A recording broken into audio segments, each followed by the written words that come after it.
Hey there, I know you're on a journey from grief to growth, just like I am, and you may be looking for tools to help you live a more soul aligned life. Well, head over to my Grief to Growth store. It's your one stop shop for inspiration, for healing, and for transformation.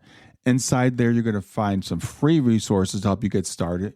You'll find guided meditations to calm your mind and reconnect with your spirit. You'll find signed copies of my book, Gems of Healing. You'll find my brand new Oracle deck to help you tap into daily divine guidance. And there's some powerful mini courses designed to fit in your busy life and move you forward one gentle step at a time. So whether you're deep in grief, seeking spiritual growth, or just ready for a reset, there's something waiting for you right now. Just go to grieftogrowth.com/store, grief numeral 2 growth.com/store, and start exploring. Close your eyes and imagine. What if the things in life that cause us the greatest pain, the things that bring us grief, are challenges? Challenges designed to help us grow, to ultimately become what we were always meant to be. We feel like we've been buried, but what if, like a seed, we've been planted? And having been planted, we grow to become a mighty tree. Now, open your eyes. Open your eyes to this way of viewing life. Come with me as we explore your true, infinite, eternal nature. This is Grief to Growth, and I am your host, Brian Smith. Hey there, and welcome to Grief to Growth. I'm your host, Brian Smith, and whether this is your first time joining us, you've been on this journey with me for a while, I want to say thank you for being here today. This show exists to help you navigate the most difficult times in life, loss, uncertainty, the big questions about why we're here, where we're going. My goal is to bring you stories, insights, and practical tools to help you transform pain into purpose. And today's episode is one I know that's going to move you deeply and offer you hope if you're in the midst of your own overhaul. I'm joined today by Weston Brandon. Weston is a speaker, a coach, and a best-selling author of The Overhaul, Fixing Your Mindset and Driving Success. His story begins with an unimaginable loss. At just 23, he lost his wife suddenly, only days after the son was born prematurely. That moment shattered his world, but it also marked the beginning of a powerful journey through grief, identity, and ultimately purpose. Now, Weston is a father of 3. He's remarried, and he's devoted his life to helping others navigate major life disruptions and personal transformation. In our conversation today, we'll dive into the story of his loss at a young age, what it was like to find love again and rebuild a blended family, and how he created his powerful D.R.I.V.E, D.R.I.V.E framework, 5 pillars that helped him not just survive grief, but to grow from it. If you're looking for guidance on how to find clarity through committed movement, how to become more magnetic to purpose and growth, or how to rebuild after your world is falling apart, this episode is for you. And remember, this conversation doesn't have to end when this episode does, so head on over to grieftogrowth.com/community to join our supportive space where you can interact with me and other fellow listeners who are walking the path of healing and growth. And with that, I want to welcome Weston to Grief to Growth. Thanks, man. Good being here. Yeah, I'm really looking forward to having this conversation with you today. First of all, I have to say sorry for your loss. It's at the age of 23, loss is bad anytime, right? But at 23, I can only imagine how difficult that must have been to deal with. But before we get into that, tell me about your wife. I assume you're talking about my first wife, Lauren. Yes. Right. Yes. I got 2, right? Yeah. Yeah. So Lauren was obviously the first love of my life, and she's a very spontaneous is probably a good word to use to describe her. She took life as it came, and she intentionally made it fun. You know, she was very spontaneous, did things because she wanted to do them when she wanted to do them, and it took me along for those rides. You know, we got married in Vegas on April Fool's Day in 2017. That wasn't our original plan, but we had been dating for a while, had decided we were getting married. You know, I had proposed and everything, and we were planning on doing it like later that year after the summer, probably September time, because I had committed already to go do some door-to-door sales for pest control out in Colorado, and we were still going to be doing that, but she had a full-time job at a hospital as a pharmacy technician. She did compounding down there. And So we're thinking, well, she'll just stay in Utah. She had a 7 on, 7 off schedule, um, and then I'll be gone for 4 months and come back. And we both quickly decided that that sounded terrible and didn't want to deal with that. Hmm. So, um, we hadn't talked about getting married before, but we were, kind of griping about that was going to be the situation for a minute. And then one day we had went out to dinner at a burger joint, and she kind of back proposed to me almost. Like she's like, "Will you marry me this weekend?" Because we were already actually going to Vegas that weekend, with some family members. There was a place we were going to do some self-defense training out there outside of Vegas. My dad, my cousins, we were all going there as kind of a family thing for a few days to go do this class.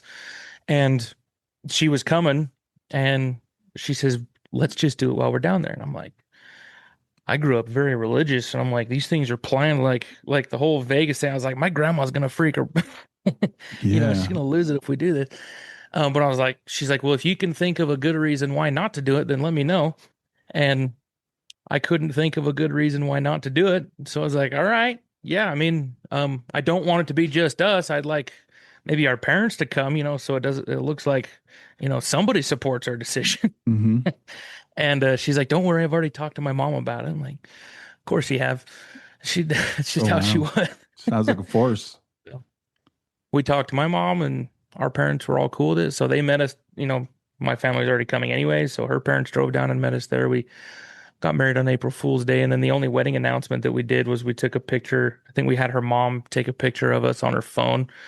And then I think she put a Snapchat filter on it that said "fooled," some type of April Fool's Day filter on the picture, and then just posted that to our Facebook and Instagram, but without any caption or anything. And it was a Hmm. picture of us holding our wedding certificate, wearing wedding rings.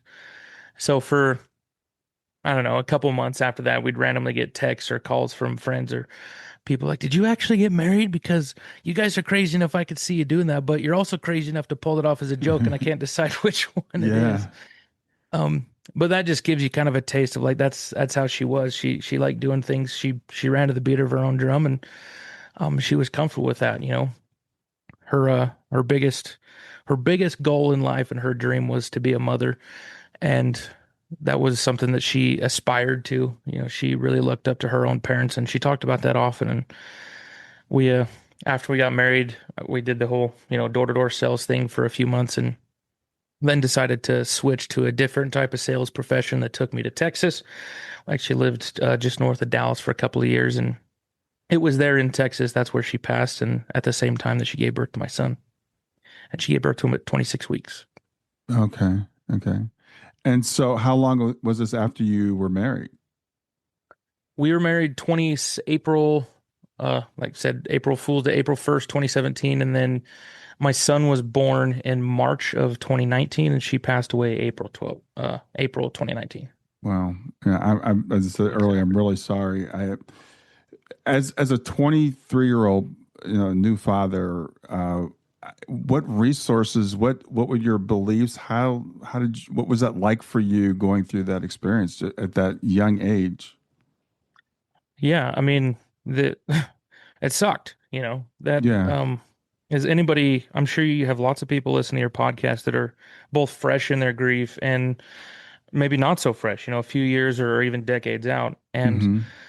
um my background was heavily spiritual and religious as well. Like I said, I served a mission for the Church of Jesus Christ of Latter-day Saints, and so I dedicated 2 years of my life to teaching people what my beliefs of Hmm. both the afterlife were, the purpose of life. I had introduced a lot of people to God, and I had had some very powerful experiences in my life that I guess you could say converted me personally to Jesus Christ, and it's something that I held on very strongly to. So while I had done plenty of scripture study and read about, the resurrection and all these things, um, and I believed it, suddenly in at the moment that it happened, and of course in the months that following that came into question, I guess you could say. Like, Yeah. it forced me to actually decide like I was pretty strong in my conviction, but am I? Like, is this, you start asking those kind of questions, like Absolutely. those deep, Yeah. those soul searching questions. And I had an experience. I mean, I had multiple experiences earlier in life, that I guess you could say were part of my ongoing conversion to Jesus. But one of them in particular happened the day that she passed away while I was in the ICU waiting room.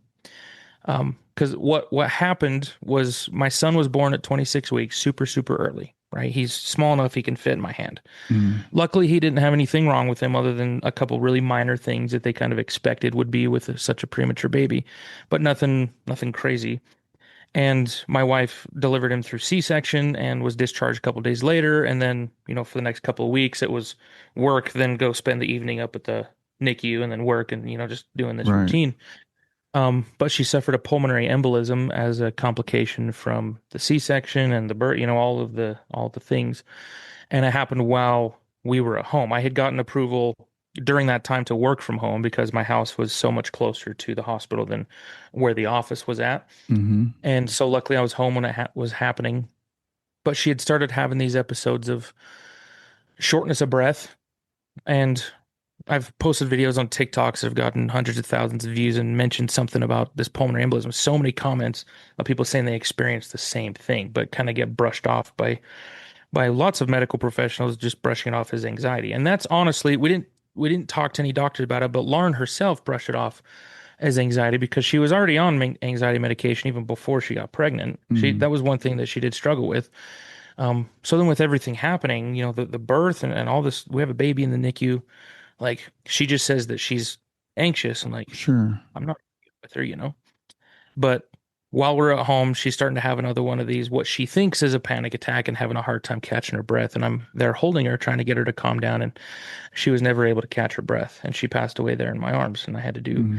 CPR on her for a while until the EMT showed up and took her off to the hospital. And, so we follow them there and there's a waiting room in the ICU specifically for a family who have people in the ICU. And there's a social worker that's going between, operating room, whatever, and coming back, Yeah. delivering, the updates. And the social worker comes back one of these other times and says, "We finally have her pulse back. It's weak, but we're getting stuff out of the room. There's enough room for mom and dad." My in-laws were actually there with me. They were in the area when it happened, so we rode up to the hospital together. Hmm. And so a social worker comes and says, "We have room for mom and dad. We'll take them real quick. Um, Husband will come back for you in just a minute once we get more people out of the room." So they left and I had some alone time right there to have this kind of holy crap moment, you Mm. know, because from the time that she collapsed and then until all the way up there, it was just like going 100 miles an hour, you Right. know.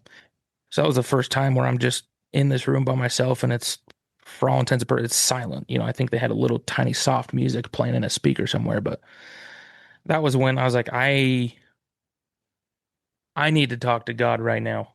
I have some concerns, some Mm. questions. Obviously, I want a miracle, but Yeah. it had already been over 30 minutes that they were having to do CPR on her. So I knew that even if she did pull through, it probably wasn't going to be good. Mm. And life was about to change super drastically. But I was leaning towards that. I don't think she's going to make it just based off how things have been going on.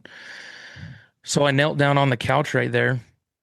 Um, because anytime that I had had a conversation where I felt God speaking to me, it had usually come through either music or through getting into the scriptures in some way. And I spent a lot of time studying both. I prefer the King James version of the Bible myself, as well as the Book of Mormon, something we use in the LDS Church. Hmm. And so I didn't really care where it came from, but I had an app on my phone that had both of them on there. So I just knelt down and prayed, and I'm like, if I've if I ever need you to talk to me again in my whole life, like this is it. This is the moment I need you to say something. So I just opened my phone and had all these different, religious resources there. And I didn't even really care if it opened a particular book of scripture. It could have been a magazine for all I cared. And I just started tapping. I closed my eyes and started tapping on my phone to see whatever would pop up. And it happened to open to actually, I've got a whole big old like combination version right here. It opened up to a particular verse. It is in the Book of Mormon, but this one particularly punched me in the face. as soon as Mm. I opened it, because it was, I didn't even realize that this was what I was worried about at the moment. But when I tapped open to it and I opened and it opened up to this scripture and it says, "Now my son, here is somewhat more I would say unto thee, for I perceive that thy mind is worried concerning the resurrection of the dead." And I just like sat, I'm Mm. like, whoa. Mm. Yeah, it is. And then, I kept reading through the rest of that chapter, and every time I would immediately have another question, that question was like answered in the moment that I had the question. Mm. And then I started going through footnotes. It's got footnotes to a whole bunch of different places in the Bible, and it turned into this like super high speed like scripture study thing for me for about 10 minutes, where I felt just this wealth of, I don't know, I just felt this presence of God talking to me and calming me down and teaching me, kind of reaffirming what I already knew. But Mm. it was kind of God's way of saying like, no, you know how this is going. And you can lean on this, you can trust me with this. But it was also kind of his way of not saying it, but saying it, that she wasn't going to make it. Yeah. And after that, I knew, I was like, she's probably, I don't, she ain't making it, and I'm going to have to lean on this. So for the next, we were in the hospital for, I don't know, 14, 15 hours, something like that, all that's going on. And after that, still holding her hand and just praying for a miracle, praying for her to pull through, and never did. And I had to sign, organ donation papers, and eventually got to see her the last time in the operating room where they're going to do the organ harvesting to facilitate the donations, and had to say goodbye right there. And that was the last time I saw her before the viewing at the funeral home. Yeah. So that particular experience was the first of many after that, um, that I had to lean on, but it didn't fix being angry. Mm. I was still just as mad, but it was more like I was mad at God for taking her, Sure. and I didn't care that supposedly there's a bigger, higher purpose for everything. I was like, I kind of felt that, well, apparently I'm not important if whatever she needs to go do is more important than me, Yeah. or my son for that matter, who's in the NICU. And so I, Right. I struggled with that for a while, but that one that one was at least, it at least grounded me enough in my faith that I never denied him, and I never quit talking to him, even though the only things I was saying to him for a long time was pretty upset. Yeah. I don't remember who told me, or something I heard somewhere previously in my life somewhere, that even if you're mad at God, at least keep telling him that you are, because he can take it. Don't ever shut off your communication with him. So that's all I could do. I just I was just mad for a while. Certainly. And, I appreciate you sharing that and being so honest about it, because people, well, many people say, well, God had a higher purpose for her, or he needed another angel Hmm. or something like that. And not understanding that when you're in that person that's going through the grief, you're like, I don't want to hear that. There's no higher purpose Not what I than, wanted to hear, man. yeah, there's no higher purpose than me, my son. What could be a higher purpose than that? So Yeah. that's a very natural, thing. And I also appreciate you saying, you keep talking to God. God can take it, right? It's better to keep that line of communication open. So Hmm. that's a great thing, and you had your faith to lean on. But being 23, I would also imagine it must have been like scary. Like, what am I going to do? Having a son and never having had that experience before. So, how did you navigate that? Stay with us. We'll be right back. I'm excited to announce I have a great new resource. It's called GEMS, 4 steps to move from grief to joy.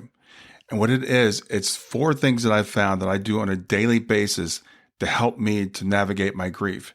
And I'm offering it to you free of charge. It's a free download. Just go to my website, www.grief2growth.com/gems, GEMS, and grab it there for free. I hope you enjoy it. Yeah, that was a time that I still remember very vividly what those feelings felt like, and it was petrifying. I Yeah. found times where, I'm sure I'm not alone when I say that sometimes I felt rather accomplished because I was able to get out of bed to go to the bathroom. Yes. You know what I Yes. mean? Like that was Yes. my movement for the day. Yes. And because a lot of time in bed, I wake up in the morning and I remember those moments of bliss for about 2 seconds where I would wake up before the reality would hit again. I Hmm. just wake up and I'm in my house. And I'm like, oh, another day. Oh, shit. Yeah. And Yeah. just that little blissful time. And then all those thoughts, those like, what do I do now? Would come crashing down again. And it kept me stuck for a minute. But I I know in your show, and you talked about on some other podcasts, you talked about synchronicities and experiences of messages and dreams with your loved one through the other side. And I certainly had a few of those, ones I hold very sacred, very close to me. Hmm. But one of them, in a nutshell, um, I was informed in some way or another that Lauren either had found who was supposed to be the mother of her child on this side of the veil, Hmm. physically here, Hmm. or she was at least aware that there was a plan in place, maybe, or something like that. Either way, she knew what was going to be going on and Hmm. would take me. And I don't even say that with the sense like there was a very very specific person that I had to find, but she knew that there were like I could move forward with that and that she was going to help me do that, and Hmm. that I was basically told that it was up to me to do the internal work within my own mind and in my own heart to make myself open to that and keep Wow. myself open to that should God put someone in our life that could fill that. Um, so admittedly that rubbed some people the wrong way at first when I did, start going down the dating again road, because understandably people that were very attached to Lauren, I think that they not consciously perhaps, and I'm not even talking about her parents. Her parents were actually amazing. Were some of my biggest support going through this, because her mother did give me permission to mention it anytime I talk about it, that they had been through something similar when they were in their 20s. My father-in-law had lost his first wife and Mm. had quickly remarried my wife's mother. Hmm. The only difference being that he didn't have any children with his first wife, but the ages were very similar. Like you talk some of those synchronous, like Oh, wow. it was odd how closely some of those things lined up. So they were very, very um, well, of course, it made them nervous when I first started getting into dating because they're not sure how that's going to go. And they Hmm. certainly aren't sure how this person that I'm now dating or is going to marry is going to, if they're going to feel comfortable interacting with them very much, or, so, there's some shakiness there at first, but they were very open and very encouraging to being okay moving in that direction. And specifically, my mother-in-law had told me, she says, I'm never going to hold you back from doing that.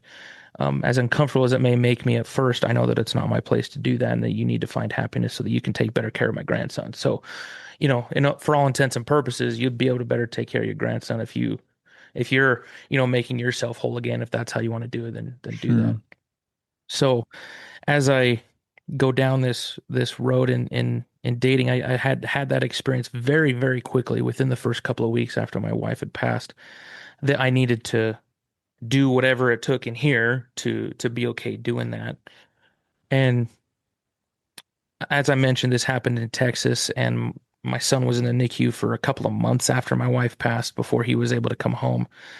But once he did, it was kind of limbo there for a couple of weeks, and through some prayer and some pondering, I decided that it was best for me to move back to Utah where my family was, because there were so many people that wanted to help and that were capable of helping, but they were thousands of miles away, you Hmm. know.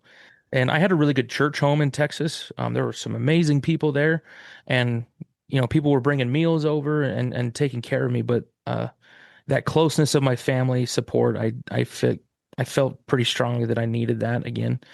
So I moved back to Utah and moved back into my parents' basement and was living in the same bedroom that I was in when I graduated high school. Wow. So it was like, you know, Full starting circle. over in every Yeah. in every sense of the term. And it was when I got back there that I kind of felt another little nudge that I needed to do that. So I downloaded a dating app and, I'm like swiping through people, just no, no, no, no, no, no, no, no, no, and this is a few months after my wife has passed. And, I swipe no on these dating apps to literally every single woman on there. And after doing that a couple times, I realized that I was just saying no because it wasn't the person that I was looking for, you Mm-hmm. know? And I was like, that's not really fair to them. So I looked into it a little bit more. And luckily, they had some type of a premium version where you could pay like $20 a month or something and you wouldn't have to swipe. It would just tell if somebody swiped on you and you could just go through the people who had already said yes, kind of thing. I Hmm. was like, all right, cool, take my money. I don't even want to look at this thing. And so I put in the bio and the picture, as much as room as I had that, here's the story, here's everything that happened. Here's the situation I'm in, me and my son. I had pictures of both me and my son there. So anybody that swiped in there, like the very first picture that would show up would be me with my boy. So it was like it's impossible for somebody to swipe and not know that I've got this little guy with me, and they could Yeah. read situation was. So for for a few days I disabled notifications on that app. I didn't even want to look at it because it made me feel sick. And then one night Vance wakes up. NICU has him on a pretty steady schedule of feeding, and so he wakes up at like 2 o'clock in the morning, and I'm feeding him and finally putting him down, and I go to lay back down, and for some reason I feel like this pull towards my phone. And I look at my phone, I'm like, oh, I need to look at that, you know.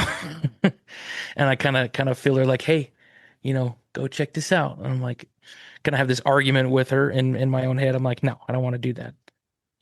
But I finally do, and I pull it up, and I pull up on the app, and there's like four or five either absolutely crazy women or some really cool, like emotionally intelligent women. I wasn't sure which it was gonna be Yeah. that had swiped. And I'm like, all right. So, I sent them all a message at like 2 o'clock in the morning just to start a conversation. Over the next few days, um, I had some really, really profound conversations with these people, and like, all right, maybe, maybe I could give it a shot and meet in person and just, see what happens. I'm still feeling super freaking weird about this whole thing, but I'm feeling like I need to do it, so let's give it a shot. So I Mm-hmm. scheduled some dates, and my wife, her name's Kearsley. She was the first one that I went on a date with, and I canceled all the other ones after I went on the date with her. Oh, wow. Wow. And it was when I went on that date, I remember praying, still angry with God. I was still not, and I didn't feel like I was very happy with him. But I remember praying, I'm like, whatever you've got her doing over there, I'm gonna call in some PTO, and I need her to go with me on this date. Hmm. And because I don't fully trust my own mental cognition here to know if this is something I should pursue. Mm-hmm. So it's like I need her to come with me and tell me if she approves of this person or not. So we go on this date and we have a great time. We go out to eat, and one of the fads going on at the time was hatchet throwing. Everybody was doing that. So, we went and did that and got some ice cream after. And then as she was driving away to go back to her place, I remember saying out loud, I was like, well, babe, what do you think? Talking to Lauren. And holy cow, the feeling that hit my chest after that, like that, just, woof. And Hmm. it's hard to describe when you have those, spiritual experiences, what that feels. I'm sure they feel different for every person, but Mm-hmm. I knew right then, I'm like, wow, I haven't felt something that powerful that also felt so peaceful and warm at the same time. Um, since a couple of, these initial experiences I had when I kind of found Jesus, at a younger age. And I'm like, okay, all right. So, you set up another date with my wife, um, and it took off from there. And she, she fell in love with my son's name is Vance. She fell in love with Vance so fast, and she just kind of inserted herself into the whole routine of taking care of the baby, of making herself kind of a part of our family. And um not that she was forcing herself into it. It just all just kind of just fell into it, just happened so naturally. Like everybody was like, yeah, this feels so normal in the weirdest way, like Mm-hmm. just fits so well. And not to say that there weren't people that thought we were absolutely nuts and let us know about that, but for us it was perfect, and we ended up getting married a few months later. Wow. So for obviously you feel like Lauren approves, but that's one of the things that people go through when they've lost a spouse at any age, at any time. It's like, how is my person on the other side going to feel about this? Hmm. So I guess I really don't need to ask you that question. I think you've answered that pretty well. So in terms of Kearsley, how does she feel coming in after Lauren? You know, I don't want to say taking Lauren's place, but raising her son. With you. How has she adjusted to that? Well, yeah, there's certainly been some phases to that. Initially it's like a not necessarily questioning, but it was like this is so different than what I thought my Yeah. life was going to be, and certainly maybe a little bit of trepidation and questioning there. Um, she didn't tell me this at the time, but she had her own pretty powerful experience with prayer, feeling that this was something that she should feel okay doing, and was, you know, felt like that's what she should do. Um, she had that experience only a few days after we started dating, and I had had a similar one, like I just mentioned with my wife. So we had both had these experiences where a spiritual experience in some way that told us to go ahead and pursue this, that this was Hmm. a good thing for us.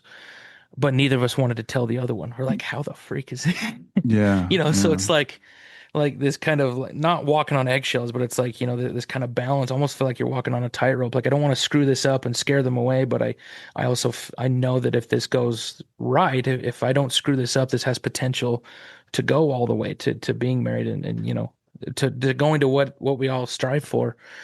And so when she had that experience, we ended up talking about though. Uh, Soon after that, it was a few days later, but that conversation kind of happened on accident.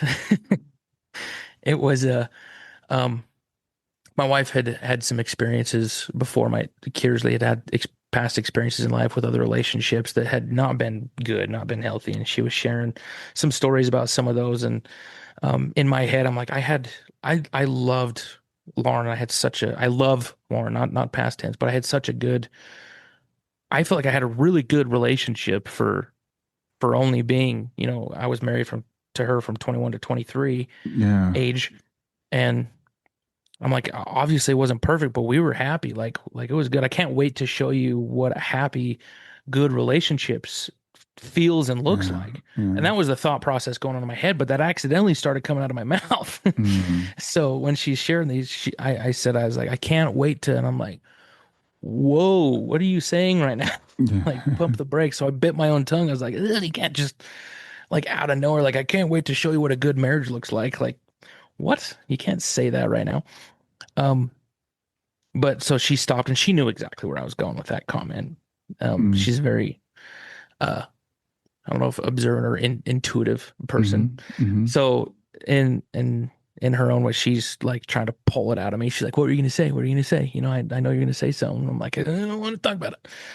But I was like, "All right, fine. I guess we're going to have this, define the relationship kind of conversation. Where's this? Where are we taking this?" And so that's what we did. We're like, "Well, I mean, if this progresses, where do you see this going?" We're both like, "Well, I mean, logically, as long as nothing else is discovered that would throw it off, if it keeps going the way that it is going, then I would assume that we eventually get married. Mm. If the projection keeps going the way that it is." And so we're like, well, I guess we need to have a conversation about anything and everything that could possibly come out of the closet that might derail that, and make sure that it won't. Hmm. So for the next couple hours, we had the whole like vomit everything inside of your soul that you've ever done that you're ashamed of, and all these things that have happened, just get everything out and on the table. And we both did that, and we're rather emotional after that, after a few hours of some heavy conversation. Wow. But at the end of it, both of us were like, well, is any of that a deal breaker? And both of us were like, I mean, not gonna lie, it's kind of heavy, some of those things, but no, none of them are deal breakers. So we're like, Mm. all right, I guess, does that mean we're gonna get married? We're like, I guess so. Like, okay. And so we got engaged a few weeks later, and Kearsley had some, you know, she described it to me as maybe a little bit of jealousy there at first, Yeah. of my first wife, and feeling like Yeah. maybe she's living in her shadow, taking care of her kid, kind of a Yeah. thing. And there would be so many people that knew me very well growing up in our neighborhood and stuff, that knew Lauren very well, and now kind of through social media, through talking to people, now know Kearsley fairly well, but she's never met them. So there was this period of time that was kind of awkward for her, where people would come up to her and talk to her and like you're so amazing for stepping into this, for this, that, and the other, and like feeling like they know her. And Kearsley's like, it's just kind of weird. Like, I don't know you from Adam, kind of a thing. So it was an interesting experience for her for a while. Sure. But she had to go through her own, discovering herself as in her own value separately from Lauren, but also getting to know Lauren in her own way and feeling like she was one of her friends. And I've Mm. told him multiple times, knowing both of them very intimately well now, that while there are certainly differences, they would be absolute best friends. And I told him, I was like, it's a good thing that polygamy is not a thing, and that I'm not married to both of you on this side of the planet at the same time, because I would not be able to handle both of you together. Yeah, yeah. That'd be too much. But I feel very, very strongly that they would get along extremely well. And she's had some of her own experiences with my first wife, Mm. and getting to know her in her own unique ways outside of me. Yeah. And those have been some cool conversations to have for sure. So I love talking to you about this. Again, I appreciate how open you've been, because a lot of times when people have a faith background, we feel like, well, we're not allowed to be angry. We're not allowed to feel scared, you know. So your faith has helped you through this, but in what ways has your faith changed or matured or developed over the time, going through this experience? Well, my perspective of God as a loving father has certainly matured. Mhm. Um, And I mean, it's also matured simply because I am now a father of three children, and kind of get to see that perspective of my own with my own children, and learn a little bit. And I think all of us as dads have a little bit of those conversations, maybe some wake up calls like, oh, this is how my dad felt. Or, oh, maybe we might even have some like, oh, like I understand a little bit, maybe more how God feels about me now. Mhm. But in particular, going through some of those experiences, um, yeah, I was certainly angry at him for a long time and let him know it. But then I made sure to keep myself open to communication with him, and try my best to quiet my mind and quiet my soul, my anger enough when I would talk to him to allow him to get a word in. And I Mhm. think that's important, that while, yes, it's okay to be angry, and it's like, if you lose your spouse and you're not angry, I'm going to call bullshit. Yeah. Yeah. Like, or you lose a child, my in-laws lost their daughter, and for anybody to lose someone that close to them, and to not be upset about it, is ludicrous in my mind. Like, I that's completely agree with denying you. your humanity, really. Hmm. Um, so actually, an experience that I even had recently within the past few months was, I felt like another big level up in my own relationship with God. Um, I felt like I felt like my perception of God was that of an abusive father, even though I didn't realize it. It Hmm. was more of a drill sergeant, kind of like, this is the way that your life is going to go. This is what you're going to do. You don't have a say in it. I'll just check in once every 6 months and make sure you're not dead, Yeah. kind of a thing, Yeah. and I didn't realize that that's how I viewed our relationship. I'd still had many experiences where I had felt such deep love and connection to him in these experiences, and to my first wife, and to my family now. Um, but in particular, when I uh I felt this call, I guess, for lack of a better word, to share my story publicly, to speak about it, to write a book, to do all of these things. Um, that wasn't even a twinkle in my eye, or a thought in my mind at all, even last year. It Wow. was this is what are we, April? No, sorry, July now. Hmm. When I say April, we're in July now, and the experience that I had feeling like I was called to do this was like late January. Hmm. It was very, very recently. Yeah. And I had I had spent a lot of time in widows and widowers groups or circles or things, and had lots of conversations.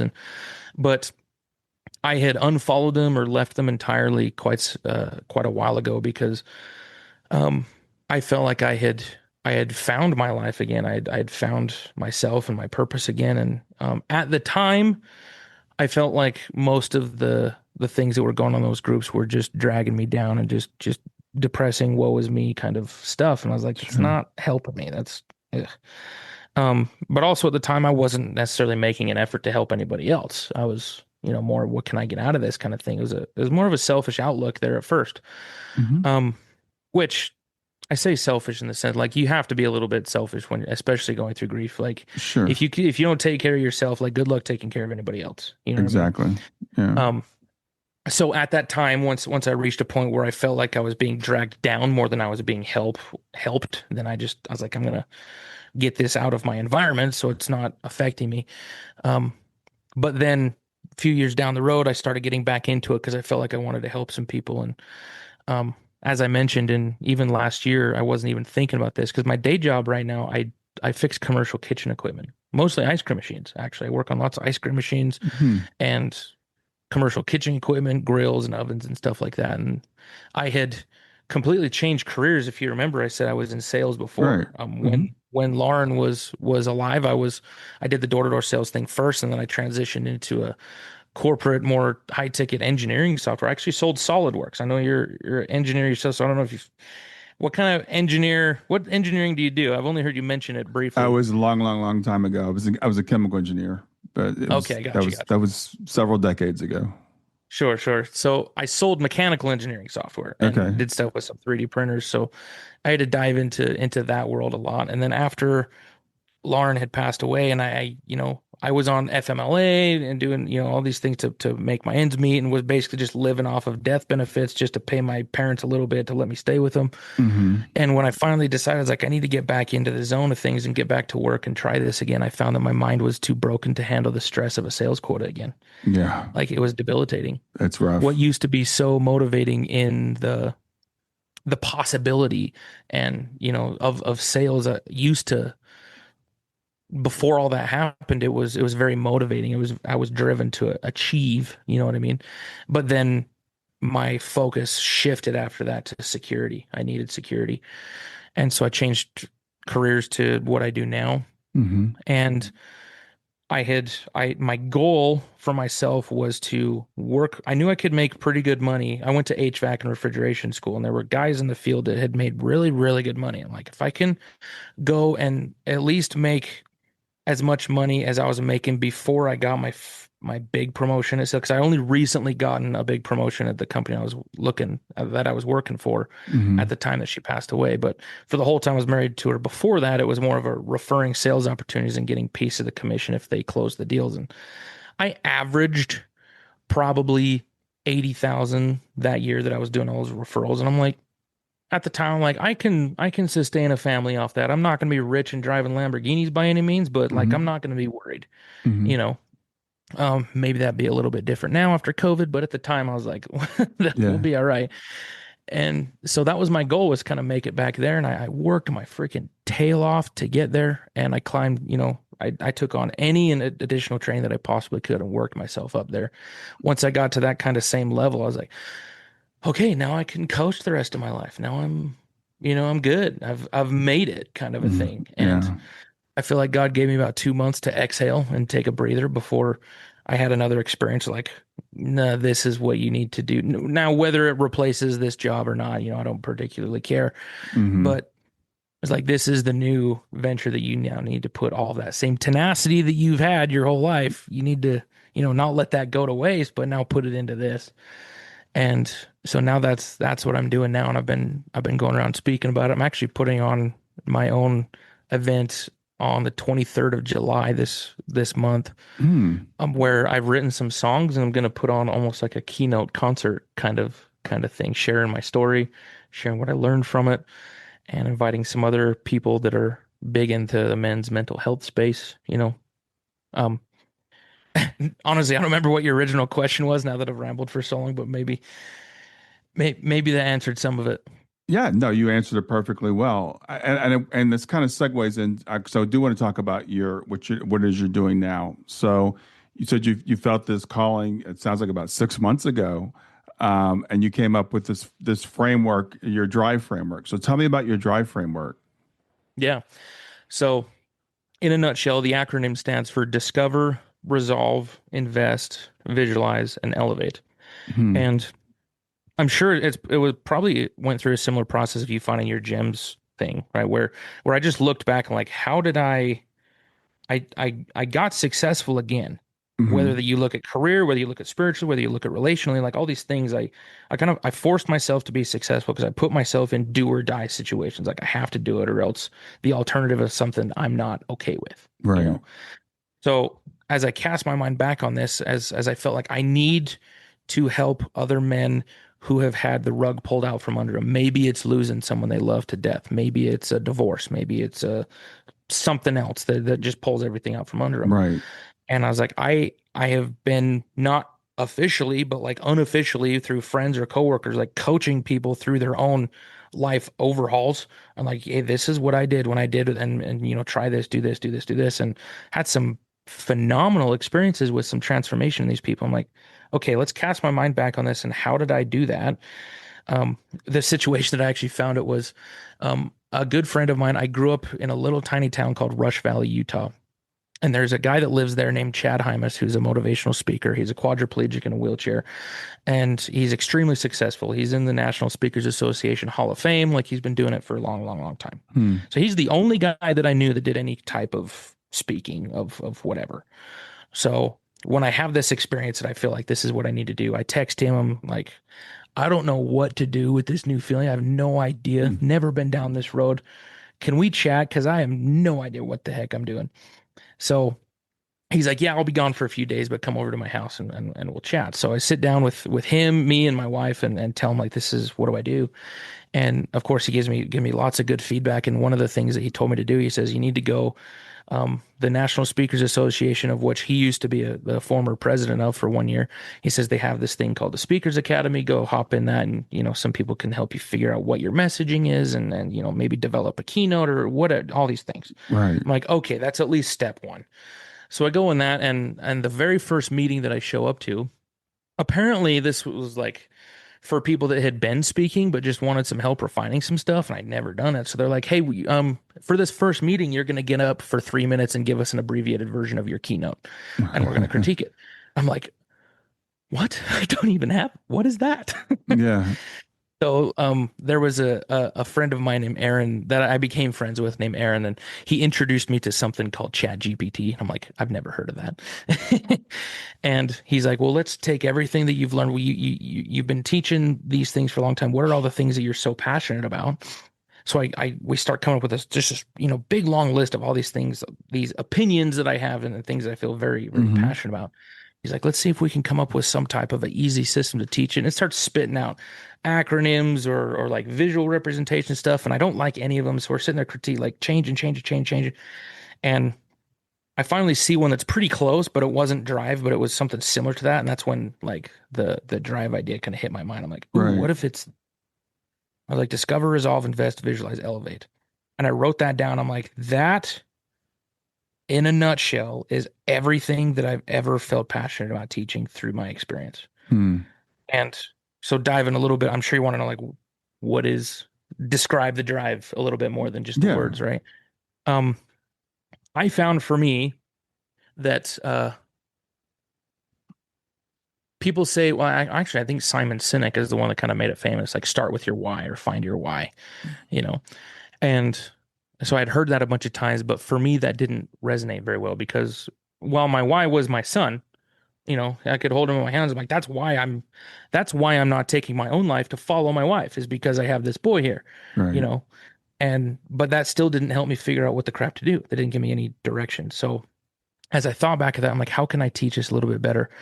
And I discovered, it's that first word, I discovered some things within myself that formed the way that I thought, formed my thought patterns, and I had gone through therapy for a long time. And I realized that through training a lot of these guys, both in sales profession before that and in this more blue collar kind of job, that for technical knowledge to stick effectively, or for skills to be developed as effectively as it could be, a lot of times there was some character development that had to happen first with these people, and with myself, of course.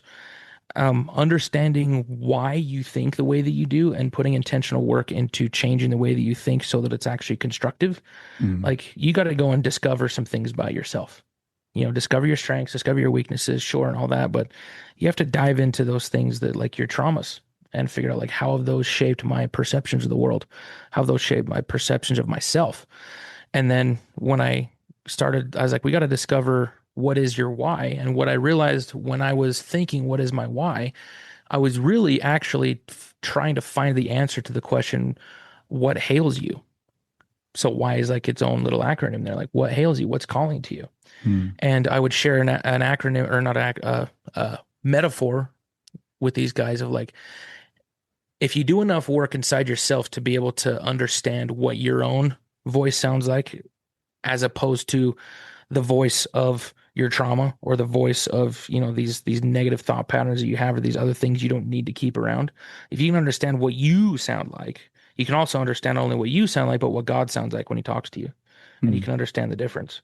And then if you do enough discovery work inside yourself to figure that out, and then the R is resolve.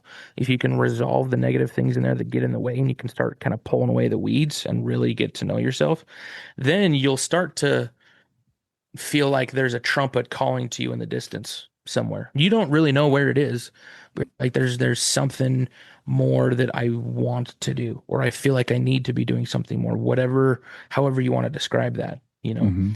And you're never going to know exactly what that is. You might have some people get a pretty good idea, but I'd be hard pressed to say like somebody has a pretty good idea of what they wanted to do, and then they start chasing it. It probably ended up being a little bit different than what Mm-hmm. they originally thought, right? So Yeah. I tell people like, if you can do enough of the inner work with yourself to clear away the weeds, and then so you can tell what general direction that trumpet's sounding from, you're never going to know exactly.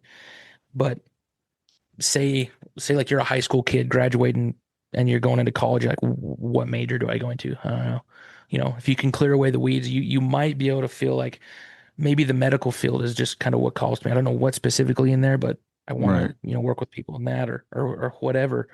For me, after my wife passed away, it was what was calling to me was security. I wanted something that I felt confident doing, that gave me the security that I was looking for. And once I got that, I kind of reached whatever that trumpet was. Once I got there, suddenly there was another trumpet Yeah. even further off somewhere else. And that's it just keeps going. Right. And once I got the security that I was looking for, suddenly that gave me the space to start to work even more on myself and rediscover part of who I was even before my wife passed away, of why those certain things about sales called to me so much, why I enjoyed those things, and rediscover some things that I lost, and also discover new things. Mm. Like I mentioned, this keynote concert thing, like I had done plenty of singing as a teenager. I'd been in like show choirs and theater and stuff, and had kind of left all that behind, even though I still, I'd sing rather loudly while I'm driving by myself all the time. Mm-hmm. um, but in getting into the speaking and stuff, and having some of these downloads from God come, it kept hitting me. It's like, you need to have music as part of your message. And I'm like, okay, I'll put that on the back burner, not think about it. But it kept coming and kept coming and Mm. kept coming. And as I did more work on myself, figuring like, what is inside of me that I want to share so much, music very apparently became part of that. So the I of drive is invest. Specifically invest in yourself. So if you've gotten to the point where now I know which general direction this trumpet's coming from, I've discovered some things, I've resolved some things. Not that you never do that again. It's a whole system. You continually do that, of course. But now that I've done enough that I can kind of hear where that's coming from ish, now it's time to invest in myself as heavily as I can in that direction. You Mm. never need to know exactly where it is, but you have to start moving. That's where the, clarity comes through committed movement. You might have an idea of where you want to go, but how you're going to get there is never going to be clear until you actually start moving, you know? Yeah. Um, Yeah. in my profession I have to do a lot with electrical and electrical controls, and I have to, magnets are a big part of that, learn how motors work and all sorts of things. And I use a lot of those analogies in my book, where we know that a magnetic field is not produced unless a charged particle is in motion. So if an electron's moving or a charged atom is moving, then an electromagnetic field is produced and it starts attracting or repelling things. So using that as a metaphor for ourselves, if we want to attract to ourselves the things that we need to accomplish what we want to accomplish, if we're sitting on our hands not doing anything, we're not going to attract anything to ourselves at all. Hmm. You got to be in Yeah. motion towards it, and Yeah. investing heavily in yourself for that is how you do that. And that's one of the things I'm putting that principle into play, as well as the next one. The V is visualize. Um, it does no good to invest in yourself if you don't have a solid like idea of where you want to go with it. Right? That's that like the whole trumpet thing. Where's that coming from? And visualize that as vividly as you possibly can. Even though it might end up looking a little bit different Hmm. once you get there. Oftentimes it's at least pretty close Yeah.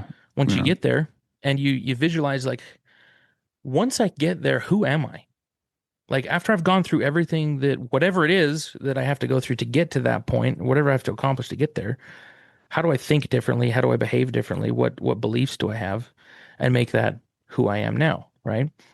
Right. And I could Right. talk for a freaking hour more on the visualize thing, but the next one is elevate. This is where a lot of my faith comes in, that I believe that um I believe that if you ask God what you should do with your life, a lot of times you won't get an answer, because I don't think our entire life is scripted myself. I don't think that, we signed a contract to do absolutely every decision that we're going to make while we're here. But I believe that God's work and glory is to bring to pass the immortality and eternal life of man and get us together back home with him as families, and whatever that looks like. So if we come up with a plan of something that we want to accomplish and it helps God accomplish that purpose with the rest of his children, I think he's on board personally. Mm-hmm. And I think that if we just check with him, like, hey, this is what I want to do, this is what I feel like my heart's pulling me to do. Um, this is kind of the plan. This is the direction I'm going to start going. This is my idea, and I'm going to do that unless you tell me not to. I'd appreciate a confirmation just to make me feel better. But Yeah. even if I don't get one, I'm going to go this way, and just correct me if I'm wrong. Um, I've I've changed the way that I pray too, to go with that, instead of being like, what do I do? What do I need to do? How do I get through this kind of a thing? I found a lot of times I would get some answers sometimes when I had prayers like that in real moments of desperation, but a lot of times God left it up to me, Hmm. because I feel like our purpose here on earth is to co-create with him, not just to listen to him the whole time. Yeah. To make our lives the way that we want them to be. And that if what I come up with is a pretty good way to accomplish in general what I want to accomplish, and it's a good way to get to the end goal, then he'll be totally willing to help us to do that in whatever way that looks like. Hmm. So that's the elevate thing, is just elevate other people along the path with you. Just like you're doing with your podcast. Like you turned Shayna's passing into something that's helped, I don't know how many people now listen to your podcast. I only recently found it just a couple of months ago, as I was, I've been kind of on this hiatus of not listening to anything in the grief space for like 4 years, because Yeah. I was like, at the time I needed it, and then I kind of got out of it. I'm like, I'm focusing on my job now, so I'm listening to like personal development podcasts more than anything. Yeah. Yeah. And then I get back into this. I'm like, oh, there's this. I don't know why I had never seen Brian's Grief to Growth podcast, but I'm like, dude, if I was going to do a podcast, that's probably what I'd do. So I'll just talk to you.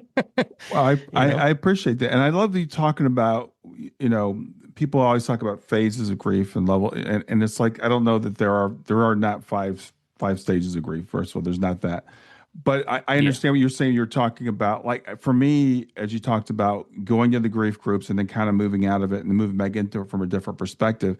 It reminds me of when I was growing up and going to church. I went to church for a long time for certain reasons. And then I felt like I wasn't getting as much out of it as I wanted to. And I left. And then I came Mhm. back more to help other people. And I've seen the same thing in the grief space. Some people get in the grief thing, and they just get stuck with that identity. And Yeah. as you said, as a widower, no, yeah, that's a part of who you are, but that's not all of who you are, and Mhm. and so you don't need that going back and regurgitating and going over it again, except maybe as it helps other people. So you're coming Right. back to the same thing with a different perspective, with a different purpose. Yeah. That was exactly like my biggest gripe with why I felt like I was being dragged down up after a certain point. Yeah. At first, people sharing all these negative things they're feeling was, I don't know the right word for it, but maybe a little therapeutic, because I was It like, oh, I'm not is. alone. Yeah. Yeah. And you need that. Yeah. You Right. need to know that you're not the only person on the planet dealing with this, and there's some support that you can kind of lean on each other and cry on each other's shoulder, and that's certainly helpful.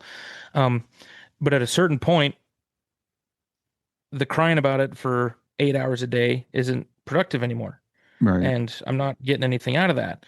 So I need to start doing some things to purposely develop myself. And at the time, this probably was just a perspective thing on my part. I didn't feel like there was a whole lot of that being shared in the posts that I was seeing in those groups.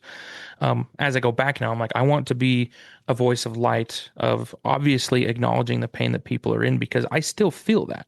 Hmm.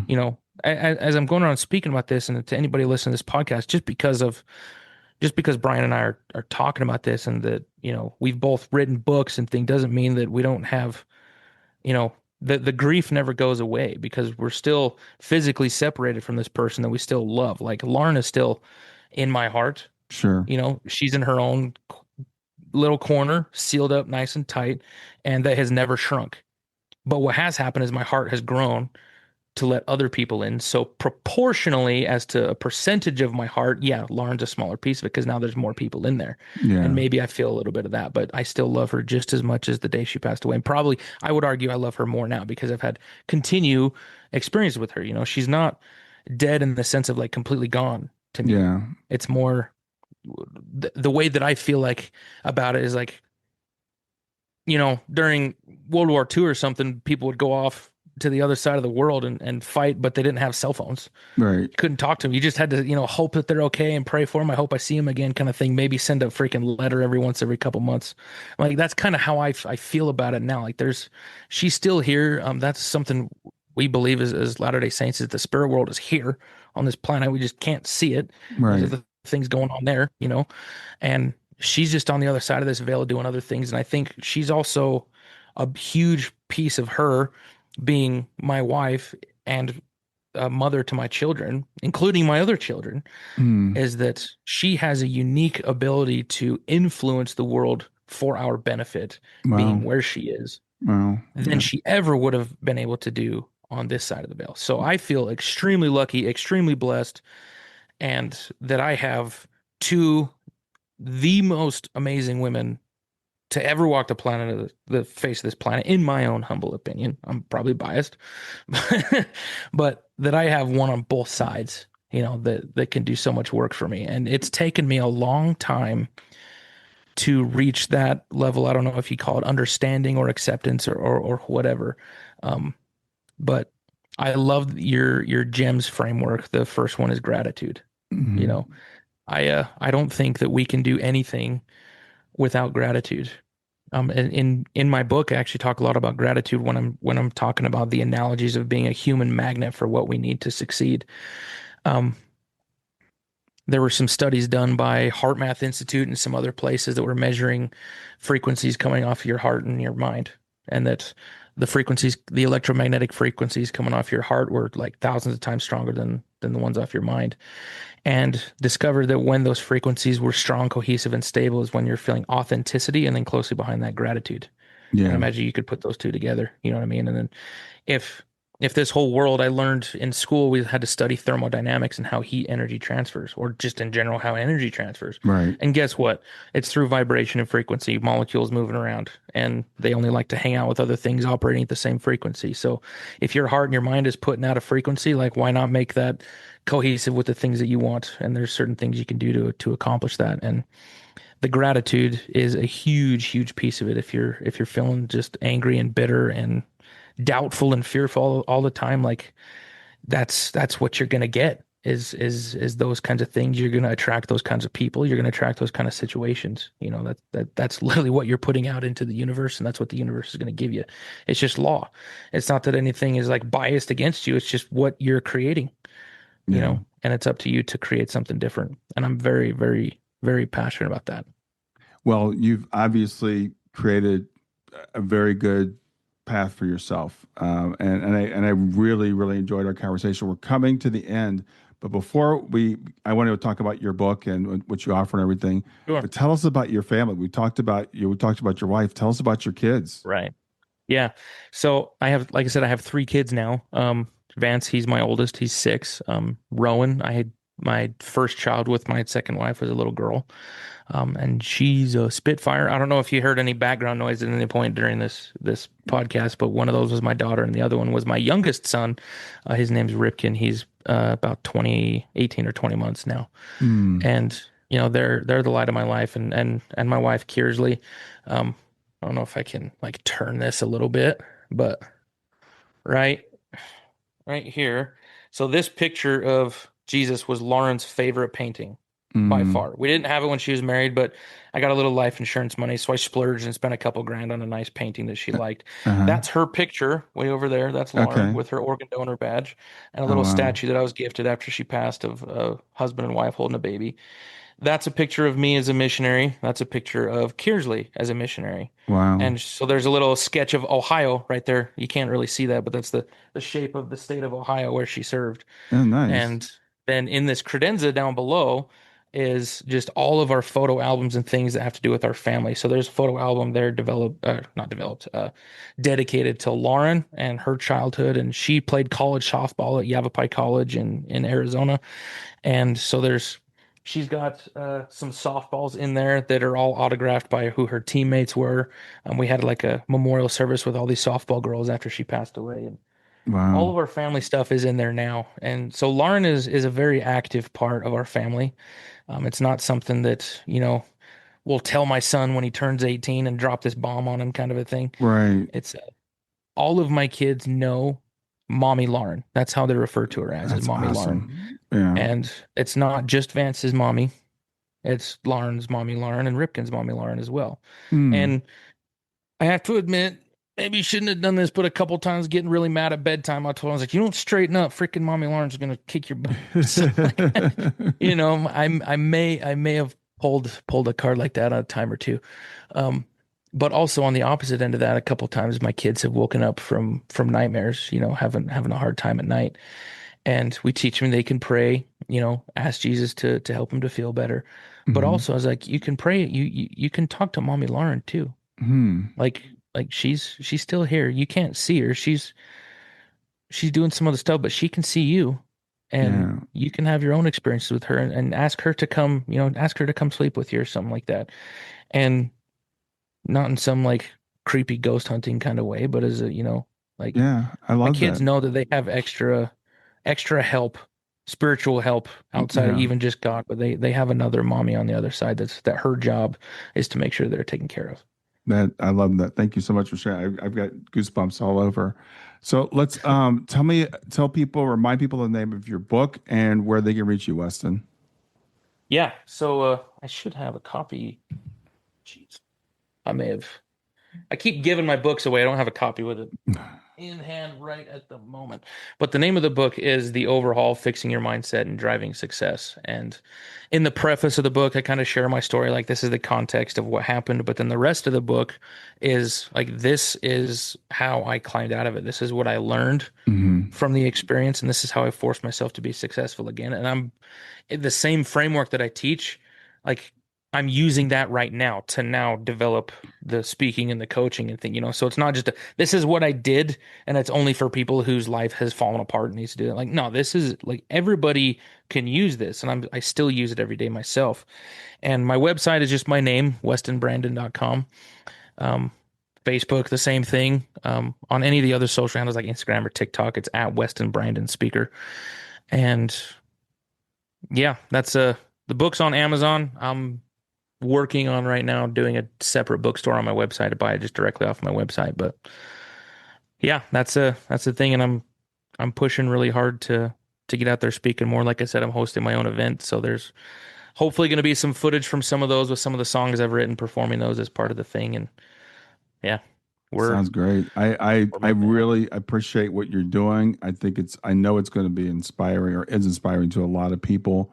I it's really interesting. I go through these different waves of people that I speak with, and I'm speaking with a lot of widows and widowers right now. And, so having you come across at this time is just perfect timing. So I'm thinking of a lot of people that this episode in particular is going to help. So thanks for doing this today. Good. Hey, thanks for having me, Brian. It's been a pleasure, and I've enjoyed getting into your podcast a little bit and starting to listen to it more. All right. It's cool. And enjoy your afternoon. Okay. Thanks, Brian. Have a good one.